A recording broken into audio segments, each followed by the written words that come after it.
You better buckle up because today we're making fall off the bone cider braised pork. It's packed with apples and onions and caramelized fennel. We're gonna serve it over the most velvety celery root puree that's like grown-up mashed potatoes. It's the ultimate cozy fall meal. So let's get cooking. All right, so first things first, whenever we're cooking, we always wanna start with the thing that's gonna take the longest. In this case, it's obviously the pork. It's gonna take about 3 hours in the oven overall.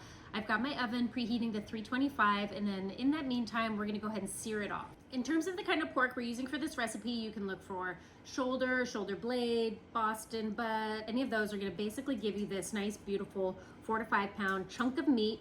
There's a huge fat cap on top of this guy. So I'm gonna go ahead and trim some of this off just because I don't want that much fat kind of floating in my beautiful sauce after we've cooked it. It's gonna be plenty moist. We don't need this big extra layer on top. I've had my Dutch oven preheating on this skillet here. I'm gonna add about 2 tablespoons of a neutral oil. I always use avocado oil. So from there, we're just gonna pat our pork butt dry with some paper towels before we add it to the oil. And season it with a little salt and pepper. Be careful as you add it to the oil because you might get a little splattering. But that sizzle, it means you're at the right temperature, it's nice and hot, and that's gonna give you the best sear. Okay, the pork's been searing for about 5 minutes on one side. It's sizzling away, sounds great. I can give it a little peek and I see it's nice and golden brown, so I'm gonna give it a flip. Because it is 5 pounds, this is easier said than done. I've got 2 pairs of tongs and I'll try to do this so it's not too awkward. I'm gonna give it a little spin. Ooh, there we go. The nice thing about using the bone-in pork shoulder is that marrow and collagen that's inside the bone is gonna break down as the pork cooks, and it's just gonna create a really rich and beautiful sauce that's gonna have more flavor than you would have if you didn't go bone in. That's what makes this a great like Sunday supper when you have all day to let this braise in the oven. Your house is gonna smell amazing. All right, now that the meat is done browning, we can go ahead and add our apple cider, which is kind of like the star of the show here. This is such a beautiful way to incorporate all the fall flavors like apples, my favorite. And then we also have 2 cups of chicken stock. You could use veggie stock, but I would not use beef stock in this case. We have about 8 cloves of smashed garlic. We can just add them in whole here. They're gonna melt into the sauce as it cooks.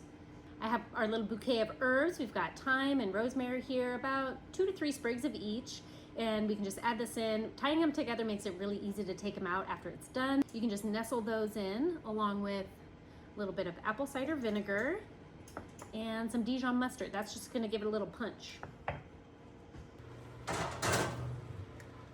We'll start checking at about the 2-hour mark, and then once the meat is like just about fork tender, that's when we'll go ahead and add the fennel and apple and onion, because otherwise if we added it too soon, it would just completely turn to mush while it's cooking. So we're gonna give the pork a head start. That sauce is gonna start to reduce, the onions are gonna start to caramelize, and it's gonna be just delicious.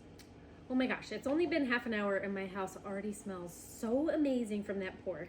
We're gonna go ahead and get started on our veggies just to kind of have them ready to go when the time comes. We're gonna start with some fennel. Fennel has kind of a licoricey anise flavor, and I honestly don't even like licorice, but I love fennel, especially when it's caramelized, roasted.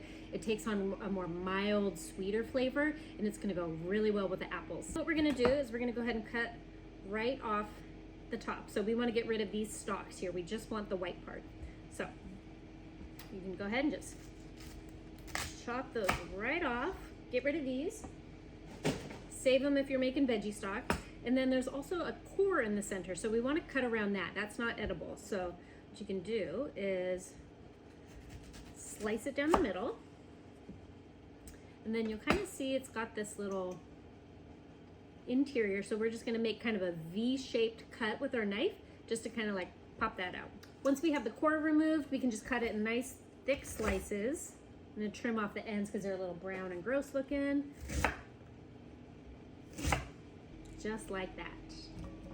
And for the onions, I'm using a red onion. You could use a sweet onion. I probably wouldn't use a white onion. And anytime I want nice even slices, I'm gonna go ahead and cut from the sides over. Usually as I get to the end, I'll kind of like flip the onion over and do the rest.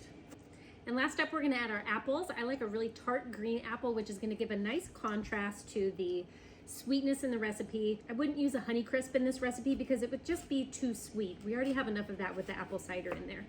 So you don't have to peel it. And again, we're just gonna cut these into pretty thick slices. My kids especially love the apples in this recipe because they love the sweetness, and so I think they're a really nice addition. And plus it just makes it such a fall meal. Okay, it's been about 2 hours. I just pulled this out of the oven and I can't even begin to tell you how amazing it smells. Oh my gosh. I kind of tested to see if it was fork tender, just to see if the meat's starting to pull away, and it was, so that's why I pulled it out. I'm gonna take some of the juices and just kind of baste it over the top just to make sure it stays nice and juicy and moist. And then what we're gonna do is go ahead and add in all the apples and onions and those fennel, and we'll let it cook maybe another 45 minutes or so, but I'll just keep checking it and seeing how it's that everything's softening up just right. To go alongside our cider braised pork, we are gonna make a celery root puree. Yes, you could make just regular mashed potatoes, but these are gonna be extra special. This is what the celery root looks like. We're gonna have to cut away all the exterior to get to the good stuff on the inside.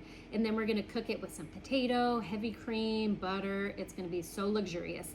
They have the most insanely creamy texture and just a very mild hint of that celery flavor. It's not like the hearts that you're used to, but it's just enough that it's going to be really special, and it's going to be great with the cider braised pork. For the celery root puree, we have our cubed celery root russet potatoes. We're going to cook them just like we would mashed potatoes. So we're going to start them in a sauce pot and add just enough cold water to kind of completely submerge them. And last but not least, we're going to add 4 whole cloves of garlic. These are just gonna soften as it cooks, and then they'll all get blended up together once it's done. We're gonna bring it to a boil and then let it boil for about 15 to 20 minutes or so. Check them with a fork, and once they break apart easily, then we can drain them and keep going. I like to use a food processor, and I add just enough heavy cream to get it to blend without becoming runny. Then I'll add cubes of butter while it's blending to fully incorporate. Add salt and white pepper to taste. At about the 3-hour mark, the apples and veggies should be soft and the pork should be tender and falling off the bone. I like to serve big chunks of the pork on a bed of the celery root puree and spoon that liquid gold sauce right over the top. I'm so excited for you to try the cider braised pork and the celery root puree. It is the ultimate Sunday supper and a cozy fall meal that your family will absolutely love. Make sure you subscribe below for more seasonal eats and memorable feasts.